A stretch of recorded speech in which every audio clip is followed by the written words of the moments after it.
Are you ready for the word? Yes, sir. Turn to Joshua 1. Only be thou strong and very courageous, that you may observe to do according to all the law which Moses my servant commanded you. Turn not from it to the right hand or to the left, that you may prosper whithersoever you go. This book of the law shall not depart out of your mouth, but you shall meditate therein day and night, that you may observe to do according to all that is written therein. For then you shall make your way prosperous, and then you shall have good success. Amen. Imagine with me for a moment that you are engaged to get married, and you were talking to your husband-to-be or your wife-to-be, and you were about to share some intimate detail or important detail about your life with them. You're going to talk to them about something maybe from your childhood, or something maybe your grandfather or your grandmother had said to you, or something you had seen your dad do, or something once that had scared you, or maybe one of the fond memories you had in your life, or your favorite movie, your favorite song, your favorite place to go. You were just going to share something very intimate with this person. And that husband or wife to be stopped you and said, don't tell me whatever it is that you're about to tell me. All I ever need for you to tell me is what you expect me to do and expect me not to do. And all I'm ever going to share with you is what I expect you to do and what I expect you not to do. I want our life and our relationship to be built on rules and regulations and nothing beyond that. Would that be okay with you? No. Of course not. And yet I think that we've been trained to think that way about Yahweh. We've been trained to think that He has a list of do's and don'ts that we have to learn. But the truth is, Yahweh really wants to share stories with us that reveal to us who He is. And sometimes it's as if we're saying shh to Him and telling Him, just give us the list of what you expect. We're guilty, it seems to me, sometimes of skipping right past the stories He shares in order to get to the rules that He expects us to follow, so that we can know what He expects from us. And then we also are looking for the rules that He says that He will follow, so that we know what we can expect from Him. Devotionals, tons and tons of devotionals are written on that subject. Our brains have been trained to think in terms of laws, rules, commandments, statutes, regulations. Just tell me the rule that I have to keep so I can keep it is an easy mindset to get into. But Yahweh wants more of a relationship with us than one based on rules and regulations. And the truth is, and we need to get this, the truth is, we cannot keep His rules until we understand His stories.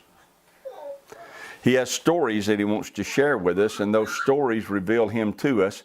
And it's in knowing Him that we begin to think like Him. And we saw last week out of Isaiah, when we begin to think like Him, when His thoughts become our thoughts, what's the next thing that happens?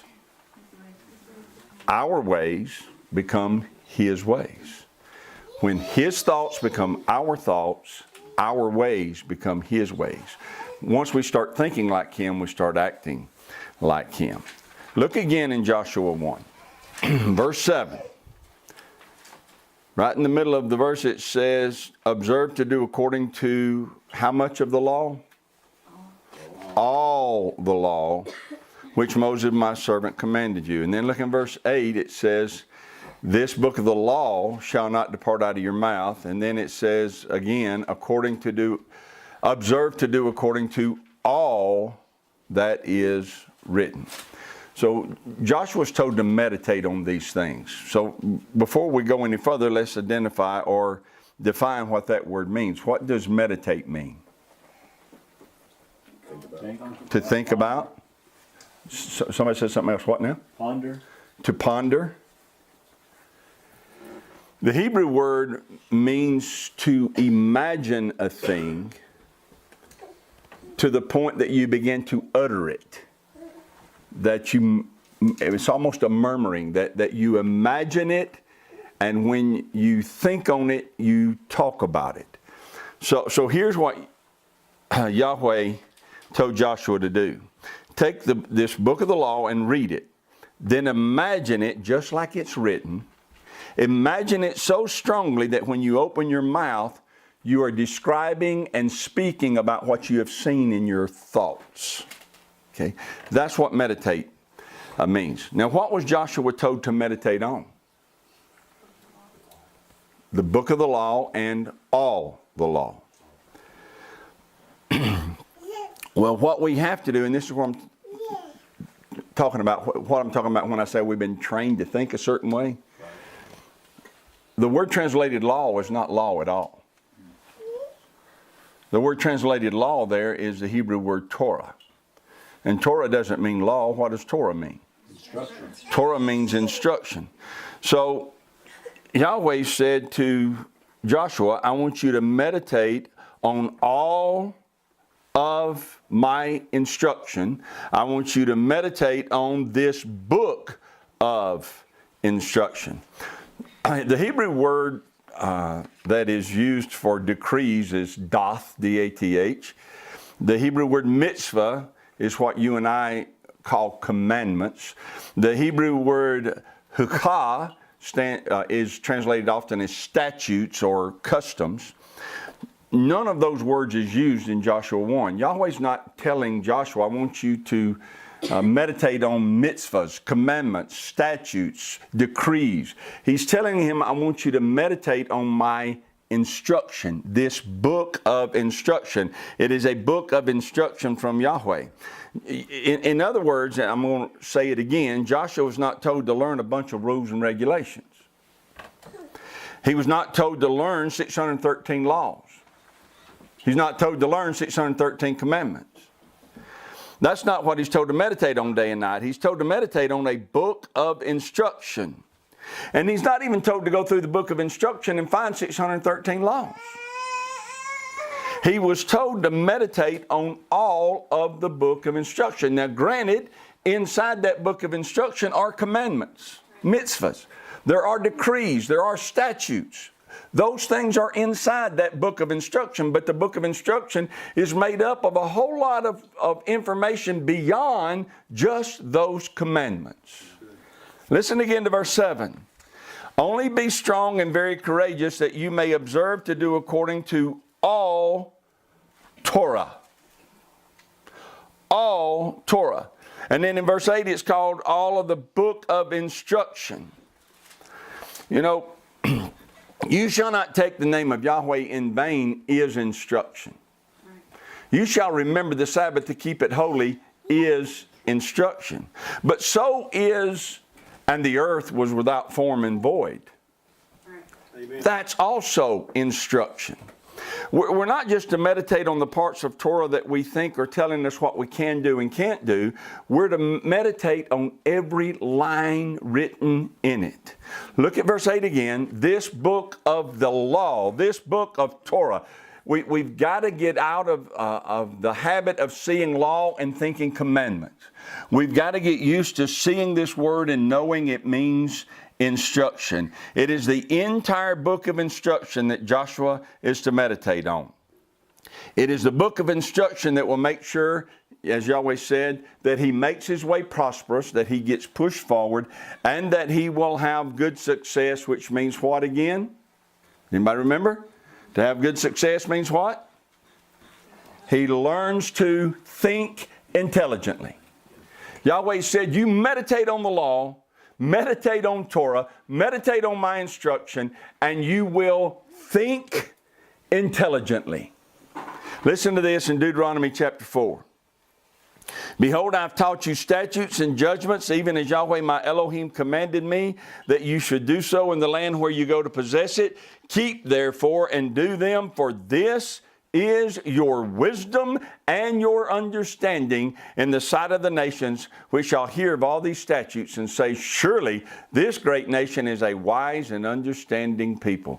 Yahweh said, meditate on these things because it's your wisdom and your understanding. He told Joshua, if you'll meditate on them day and night, you'll learn to think intelligently.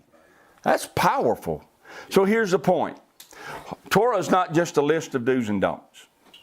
And I told you from the beginning I didn't want to make it that when we started this study. Torah is not and should not be translated as law. The Hebrew word Torah should not be translated as law.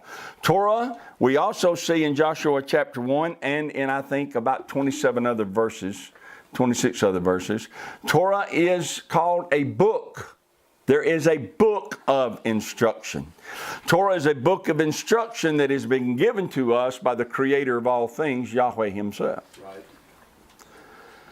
Several weeks ago, I knew that once we had completed the fall Moedim, we were to begin a study of what I called the commandments, or the laws.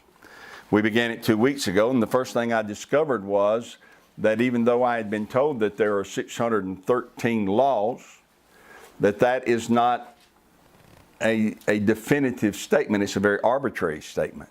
The number 613 was arrived at in the 12th century by a rabbi scholar.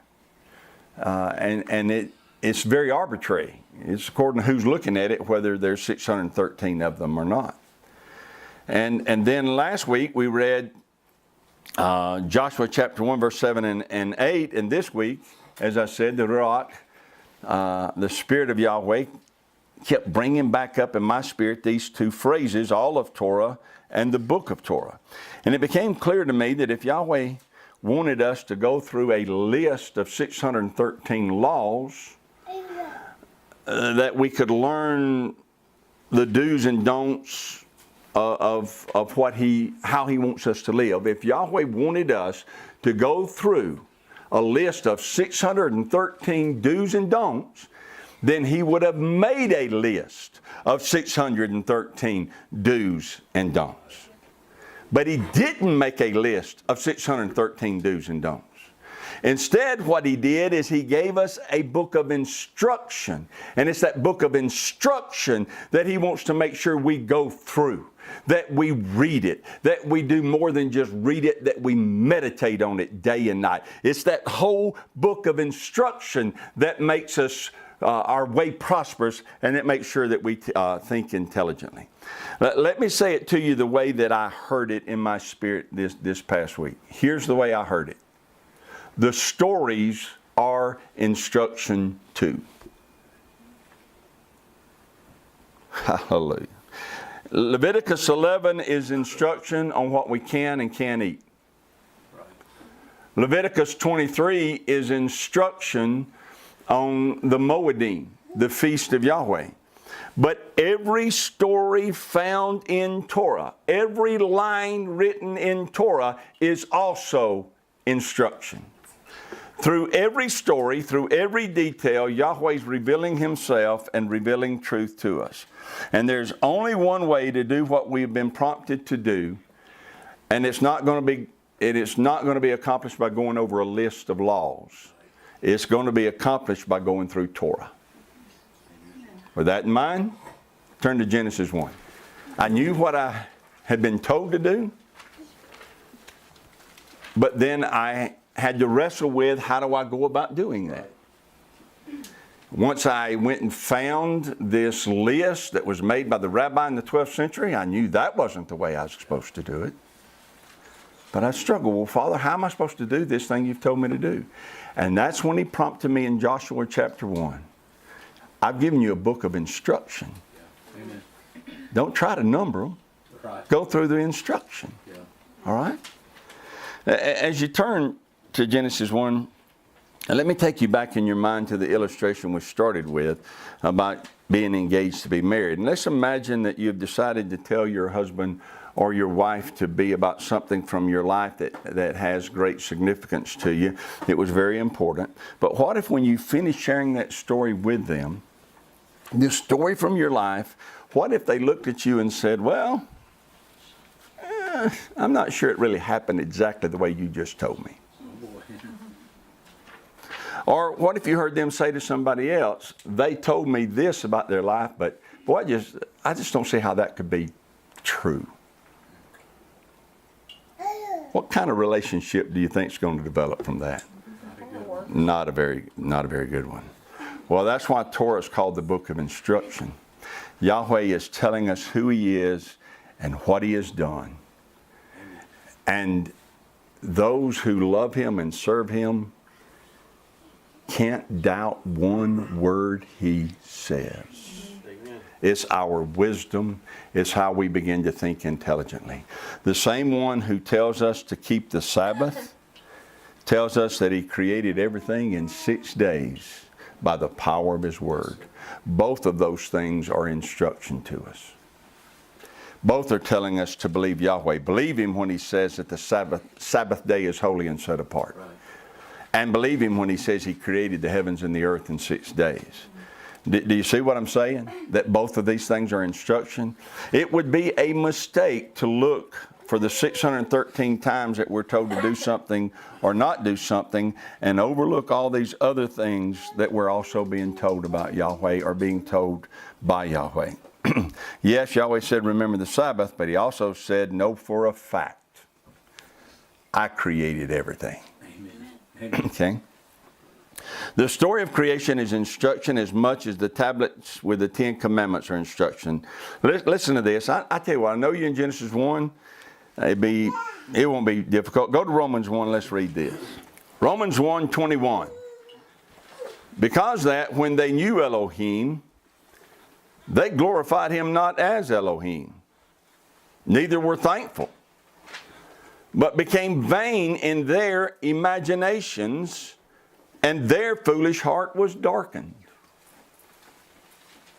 They became vain in their imaginations. What did Yahweh tell Joshua to meditate on? Instruction. The book of instruction. And the word meditate, we saw, meant to imagine. Take this book of instruction. I'm going to give you some information. Imagine it, just like I tell it to you. But when people start meditating on other things instead of the book of instruction, they start imagining some very vain things. Right. They come up with theories and start treating them as facts. Right. The Big Bang Theory, right. String theory. They come up with all kind of things that all they can call them is theories. Right. And where do these theories come from? They're imaginations that have become vain because they're not imagining the right thing. Scientists, carnal men, set out to explain the universe, not using information that's given to them, but they set out to explain the universe trying to use their own imaginations. Right. And here's what happens when that takes place. Verse 22, professing themselves to be wise, they became fools. Right. They're not wise. No, sir. But they profess themselves to be wise. And then they start giving decrees, not decrees, but degrees, and calling wise anybody that'll come and listen to their theories, right, and believe their theories to be so. Yeah. We'll call you wise and give you a diploma and a degree, and you're now smart. Why am I smart? Because you believe the imagination that I had. Right. I mean, it's a theory. Right. That's all it is. You believe my theory, you're now wise. Professing themselves to be wise, Yahweh said they've become fools. Right. And Torah, we're told, is our wisdom. Torah, we're told, is how we learn to think with intelligence. So every person alive has a choice to make. You either choose to believe the instruction coming from a professor with theories, or you choose to believe the instruction that is coming from Yahweh, who was there when it happened. Right. Right. Yahweh doesn't just want us to have commandments that instruct us on how to live. He wants us to have information that instructs us on how to think. Amen. Intelligently. And when you think using the information He gives, it's intelligent thought. But if you look the word intelligent up, intelligence is defined this way. It is the ability to acquire and apply knowledge. The ability to acquire and apply knowledge. So I would say in order to be considered truly intelligent, you have to know the primary place to go to acquire knowledge. And if you acquire all of the knowledge that the world has to offer, but never acquire the knowledge that Yahweh has to offer, how intelligent is that really? Not at all. Genesis 1. Let's go through this and get information from Yahweh that we need in order to think intelligently. Verse 1. In the beginning, Elohim created the heaven and the earth. In the beginning could be also translated first. First, Elohim created the heaven and the earth. Here's the first thing we need to know. It's the first piece of instruction Yahweh gives. Yeah. Things did not evolve. Things did not just explode. Things did not just happen. In the beginning, Yahweh created the heavens and the earth. Amen. Now you'll see I'm using the word Elohim here. In the beginning, Elohim. Why do I use the word Elohim? Because that's the Hebrew word. And the Hebrew word, Elohim, means supreme mighty one. It took one who was mighty and one who was supreme to bring all things into existence. Now, the second reason that I try to use the word Elohim more than the English word that's translated God is because Joshua 11, Joshua 12, Joshua 13, and Isaiah 65 speak of a Baal deity whose name was G-A-D, but it's pronounced G-A-W-D, God. And so I would just rather not pronounce that name. Right. Joshua speaks of a place called Baal God. What does the word Baal mean? Lord. Lord God. Just rather not use that phrase. This deity, this Baal deity, was the god of fortune. So he was a real false deity that's worshipped by people. A real false one. So I would rather not use, I prefer to not use that title or name at all. So I seek, not always successfully, but I seek that anytime I see the word God to use the word Elohim. I prefer that Hebrew word so that there's no mistake that I am referring to the one living Elohim who is mighty and who is supreme and who created all things. Yes. Verse 2. And the earth was without form and void, and darkness was upon the face of the deep, and the Spirit of Elohim moved upon the face of the waters. Pay attention to verse 2. Listen to the information Yahweh's given us so we can think intelligently. It was without form means it was useless. And when it says it was void, it means it was empty. So what he started with was useless and empty and dark until his Spirit moved upon it. Amen. So when he says the earth and the fullness thereof are mine, he's got a right to say that. Because when he started, it was useless, empty, and dark. So he's got a right to lay claim to every bit of it. Yes, sir. He started with nothing and made everything by the power of just his word. That's vital information. If we learn to meditate on just this, I think it greatly affects our life. If we can imagine the power of his words that it took to turn something that was useless and empty into what we behold today, his words are powerful. Yes, sir. And we need to pay heed to them. Verse 3. And Elohim said, let there be light, and there was light.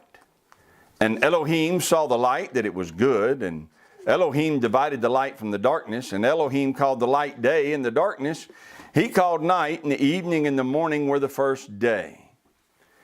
Anybody remember the Hebrew word for let there be? Hayah. Very good. Hayah. I like that. Hayah. So what it actually says is, in verse 3, light, hayah. And then, light, haya. Light be, he said, light became. Just like that. Light be, light became. Wow. Isn't that awesome? Yes, sir. Verse 6. And Elohim said, let there be a firmament in the midst of the waters, and let it divide the waters from the waters. And Elohim made the firmament and divided the waters which were under the firmament from the waters which were above the firmament, and it was so. And Elohim called the firmament heaven, and the evening and the morning were the second day. So day one, he spoke light into existence. Day two, he spoke a firmament into existence. This word firmament means expanse. Anybody got a different translation? Everybody say firmament. Firmament means expanse. So, Yahweh, when he starts on day two, understands he has to create an expanse. He has to create space. In this expanse that's spread out from the earth that baffles, let me rephrase that. This space that he created, this expanse that he created, it's that space that baffles scientists. They can't figure out where it came from, Right. what it is, how far out there it goes. Right. It baffles their mind. They're trying to figure out how big it is and how we're connected to it. Right. Here is our intelligence. Here's what we need to know. Yahweh spoke and that expanse came into being. And this expanse that is above us and all around us, he calls that heaven. And this word translated heaven here just literally means the sky. Before he could create the sun, the moon, and the stars, he had to create a place to put them. And so he created this expanse. On day 3, he turns his attention back to the earth. Verse 9. And Elohim said, let the waters under the heaven be gathered together into one place, and let the dry land appear, and it was so. And Elohim called the dry land earth, and the gathering together of the waters called he seas. And Elohim saw that it was good.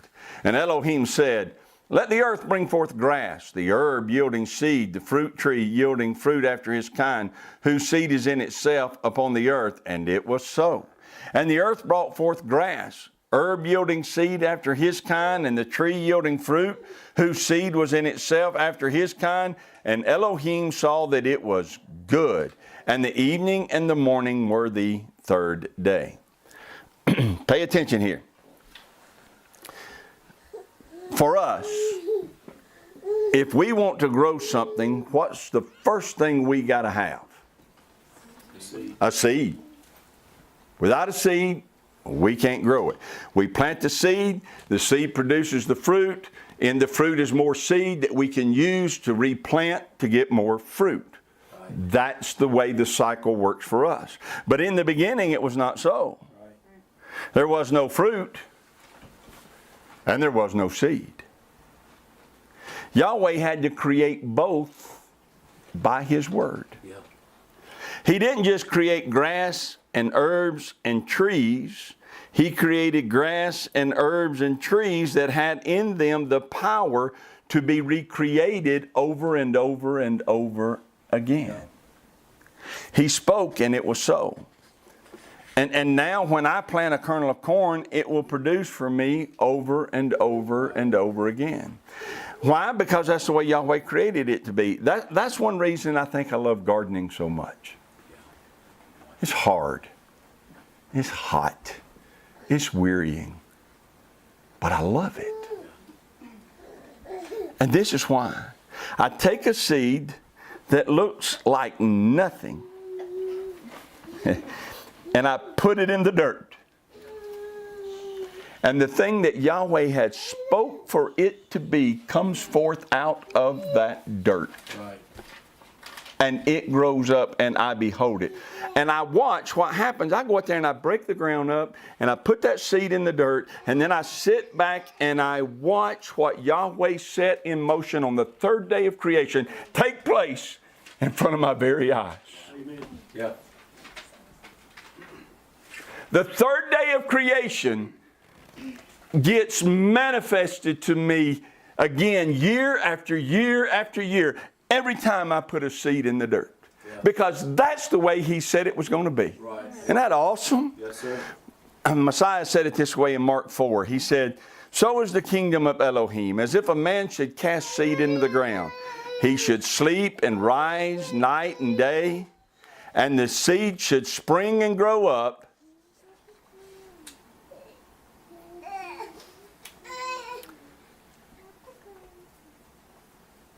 and he knows not how." Wow. That's Genesis 1, third day. He puts it in the ground, it springs and grows up, and it's beyond our ability to comprehend how that takes place. On day 4, He returns, giving His attention to the sky. Verse 14, "And Elohim said, Let there be lights in the firmament of the heaven to divide the day from the night, and let them be for signs and for seasons and for days and years. And let them be for lights in the firmament of the heaven to give light upon the earth. And it was so. And Elohim made 2 great lights, the greater light to rule the day and the lesser light to rule the night. He made the stars also. And Elohim set them in the firmament of the heaven to give light upon the earth, and to rule over the day and over the night, and divide the light from the darkness. And Elohim saw that it was good. And the evening and the morning were the 4th day." What are the sun, moon, and stars in the firmament of heaven to do? To give light, to divide day from night, but also they're put there for another very important reason. What's that? To mark the Moedim. They are signals and beacons that tell us when every appointed time of Yahweh is going to come to pass. How important must the Moedim be if he sets such clockwork in the heavens for us to pay attention to? Signs and season. Let me, if I can, let me reiterate the example that Zachary used when he was here with us. Remember when he gave the children flashlights and he sent them out and had them, had us look at all the children standing in different places with a flashlight. Here's what that illustration is meant to communicate. Scientists say that some of the stars that we see in our universe are not just light years away, but some of them are thousands of light years away. Right. And they say some of them are not just thousands of light years away. They say we found some with our powerful telescope that are millions of light years away. 60 million light years away. Now, a light year refers to the amount of time it takes light, to the distance that light can travel in a year, and it's traveling at what? Roughly 186,000 miles per second. So how far can it travel in a year? That's a great distance. And they're saying that there are some stars that we have found out there that are 60 million light years away, that traveling at 186,000 miles per second, it would take you 60 million years to get there. Now here's their imaginations from that, the theories they come up with. They say, therefore, it's impossible that the earth is only 6,000 years old, because the light would not have reached us. We can see the light. The light would not have reached us. So the earth must be hundreds of millions of years old in order for that light to have reached us and we can see it. That had to be set out there hundreds of millions of years ago. Well, the point that Zachary was making with the flashlight, and the point that we all need to understand, is that Yahweh first created the space, right? And then Yahweh created the star. And then if you read it there in Genesis 1, it says He set them in place. Yeah. He didn't set it in place and then turn it on. And now the light's got to get to earth. He created it and then set it in place. The light was here before the star was ever moved. Understand? So the theory that the earth is older than 6,000 years is a vain imagination. Right. That's right. Do you see the point? Okay. Well, here is the information Yahweh gave us. He created the heavens and the earth. He created an expanse that he called sky. He then created the sun, the moon, and stars and set them in place. He didn't set them in place and then later turn them on. He made them as they are and then set them in place. Well, go to Isaiah chapter 40. Because Isaiah is describing creation or referring to creation. Let's pick up in verse 8. The grass withers, the flower fades, but the word of our Elohim shall stand forever. Now, I want you to just stop for a minute and think about what he just said. It's easy to quote that and say, yes, his word stands forever.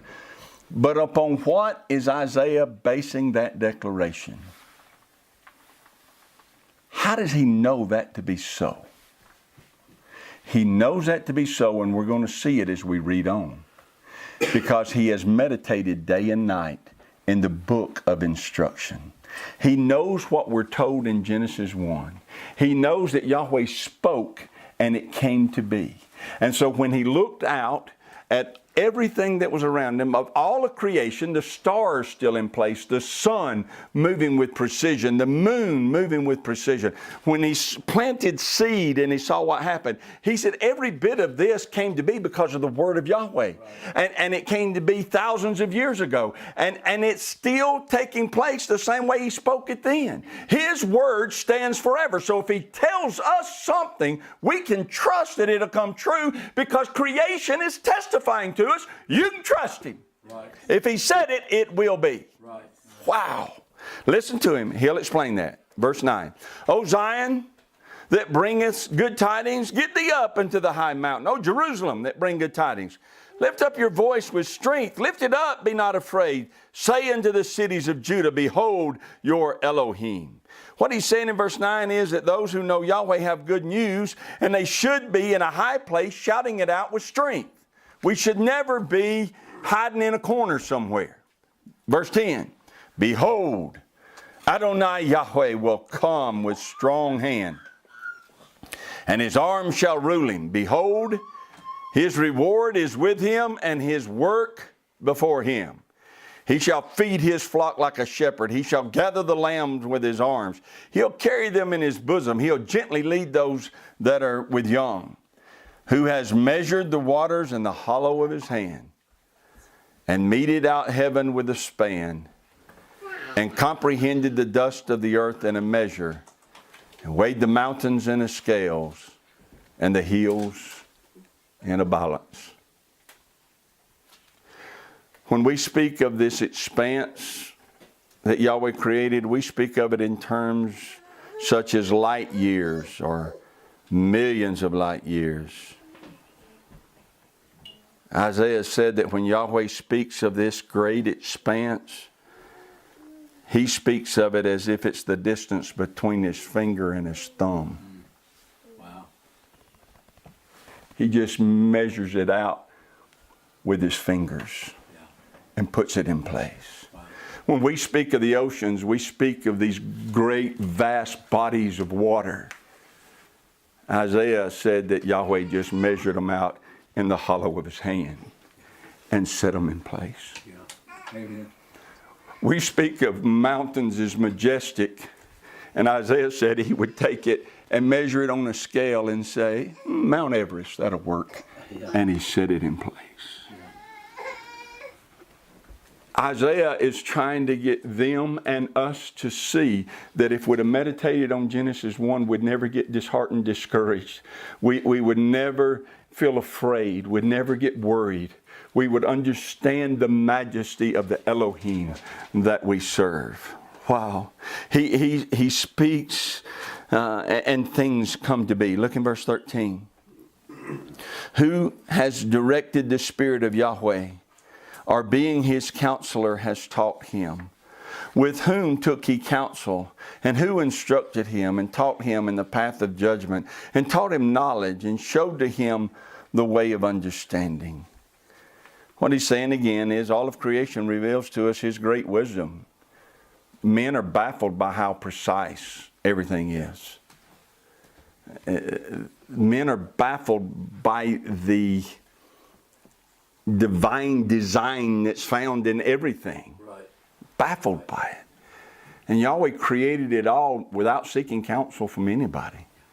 Remember, he asked Job some of those questions, didn't he? Yeah. I don't remember consulting with you, son, Yeah. when I set the earth on its foundations. Right. I did it without any advice from you. I don't remember consulting with you when I created Leviathan. No. See? Yahweh is full of wisdom and understanding. He doesn't need us to explain anything to him. Right. But we need him to explain a whole lot of stuff to us. We need to meditate on his instruction. Verse 18. To whom then will you liken Elohim? Or what likeness will you compare unto him? The workman melts a graven image, and the goldsmith spreads it over with gold and casts silver chains. He that is so impoverished that he has no oblation chooses a tree that will not rot. He seeks unto him a cunning workman to prepare a graven image that shall not be moved. Have you not known? Have you not heard? Has it not been told you from the beginning? Have you not understood from the foundations of the earth? Listen to verse 21 and pay very close attention to what Isaiah just asked. These people that are making these graven images and creating these false gods, listen to Isaiah verse 21. He's not saying that you were in the beginning and therefore you should understand, or how come you're not understanding from the beginning? He is saying, has it not been told you from the beginning? Have you not understood from the foundations of the earth? He is saying, if you would have meditated on Genesis 1, you would have understood that the Elohim that created all of that cannot be fashioned into something you set on your mantle. Solomon said it this way, the heavens and the heaven of heavens cannot contain him. Much less this temple that I've built for him. Right. Much less a mantle where you're going to try to set him. Right. Right? All of creation testifies to you of the majesty of the Elohim that we serve. So when I read verses 18 through 21, here's what I hear Isaiah asking is, have you not read Genesis 1? Read Genesis 1, you'll think intelligently. It affects a lot of stuff. Verse 22. It is he that sits upon the circle of the earth, and the inhabitants thereof are as grasshoppers, that stretches out the heavens as a curtain, and spreads them out as a tent to dwell in. Well, we don't think anything during Sukkot about popping up a tent in 10 minutes and jumping in it to stay there for a week. Isaiah said he spread out the heavens like a tent for him to move about in. Right. Wow. We're going to close here in these last few verses. As I said, we'll go to Genesis 1 next week. I want to close with these last few verses because they perfectly illustrate what I'm trying to communicate. And that is that Yahweh gave us a book of instruction that he wants us to meditate in. Instruction that is information that we've got to pay heed to. These stories are information. We need it all. The information in Genesis 1, the information in Genesis 1 is Yahweh saying to us, know this. Believe this. Hold as tightly to what I tell you in Genesis 1 as you would hold to the commandment that says, remember the Sabbath day. Hold as tightly to this as you would hold on to the commandment that says you shall not take my name in vain. What I'm going to tell you in Genesis 1 is important for you to know and get down on the inside of you. These stories are instruction too. Sometimes we get discouraged and disheartened, and I think sometimes it's because we haven't meditated as we should on the information he gives us. Yahweh is awesome. Yes. Amen. Let's finish these verses in Isaiah 40. Look in verse 25. To whom then will you liken me? Or shall I be equal? Says the Holy One. And the answer is there's no one to compare him to, is there? There is no equal. There's no one like him. There's none other beside him. Verse 26. Lift up your eyes on high and behold who has created these things, that brings out their host by number. He calls them all by names by the greatness of his might, for that he is strong in power, not one fails. How many stars are there? Men tell you the truth and say, well, we don't know. Hundreds of billions, but we don't really know. Well, he knows. He not only created them, set them in place, he gave them all a name.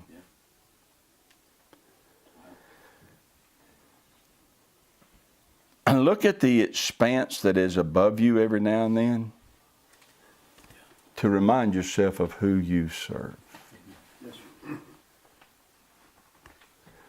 One of my favorite things to do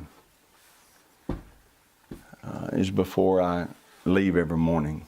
I love clear days when I can walk out to my truck and then I just stand there and look up, and especially in the wintertime, it just seems like the stars are closer. It's just wow. This is what it's telling us to do.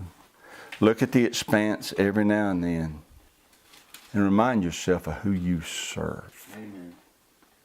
The stars, the sun, the moon, they all remain perfectly in place because it says that Yahweh is great in his might and strong in his power.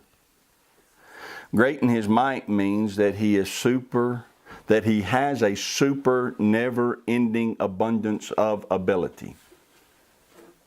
Let me define that word again. A super, never-ending abundance of ability. It's impossible for something to be impossible to him. Therefore, all things are possible. And that's what Isaiah is saying, is that when you look at the sun, the moon, and the stars, when you look at them, then it should remind you that he has a super abundant, never-ending abundance of ability. There's nothing that we need from him that he can't do. Right. All things are possible when you have never-ending ability. And when your power is strong in power. He didn't just have power, he's strong in that power. Verse 27.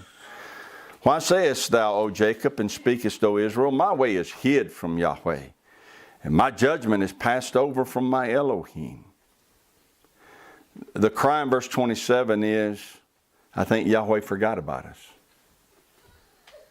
I don't think he knows where we are, and I don't think he knows what we're going through. The question is, why would you say that? Verse 28, have you not known? Have you not heard? That the everlasting Elohim, Yahweh, the creator of the ends of the earth, faints not, neither is weary. There is no searching of his understanding. See how when he's trying to deal with their disheartened selves, their discouragement, see how that he keeps bringing everything back to Genesis 1? He's bringing everything back to creation. The creation story is essential to our faith, and it's essential to our faith walk. It testifies to us of how awesome and amazing Yahweh is. Right. The creator of the ends of the earth does not faint, does not grow weary, and he never gets confused. There's no searching of his intelligence. You'll never find the end of his intelligence. Verse 29. He gives power to the faint, to them that have no might. He increases strength. The one who set billions of stars, millions of light years away from the earth, can deal with our issues. Yes, sir. He who gave power to a star to shine for thousands of years and it's still in place, can give power to us when we're faint and can increase our strength when we have no might. Even the youth shall faint and be weary, and the young men shall utterly fall. But they that wait upon Yahweh shall renew their strength. They shall mount up with wings as eagles. They shall run and not be weary. They shall walk and not faint. Put verse 31 in context. What Isaiah is saying to us, they that wait upon Yahweh shall renew their strength. He's saying the exact same thing that Yahweh said to Joshua in Joshua 1, 7 and 8. He is saying, take this book of instruction, imagine it, meditate on it day and night, and you shall renew your strength. Yeah. Imagining how awesome He is and beginning to utter that will change your circumstance. Yes, this book of the law shall not depart out of your mouth. You shall meditate on it day and night. Then you'll make your way prosperous. Then you shall learn to speak intelligently, to think intelligently. We need these stories as much as we need the commandments, because these stories are instruction too. Amen. Stand up. When's the last time you looked at the stars? Make sure we do it on a regular basis. Yes, sir. And it will have far more impact if we'll first read of how they were created and imagine that. Yes. Imagine like Isaiah did, of how he measured it out with a span. Yes. How he measured out the mountain. Imagine it. See what Isaiah's doing? No wonder he wasn't discouraged like the rest of them. His imaginations were different. Right. He was meditating on Yahweh's Torah day and night. We've got to do the same. Now, we are without excuse.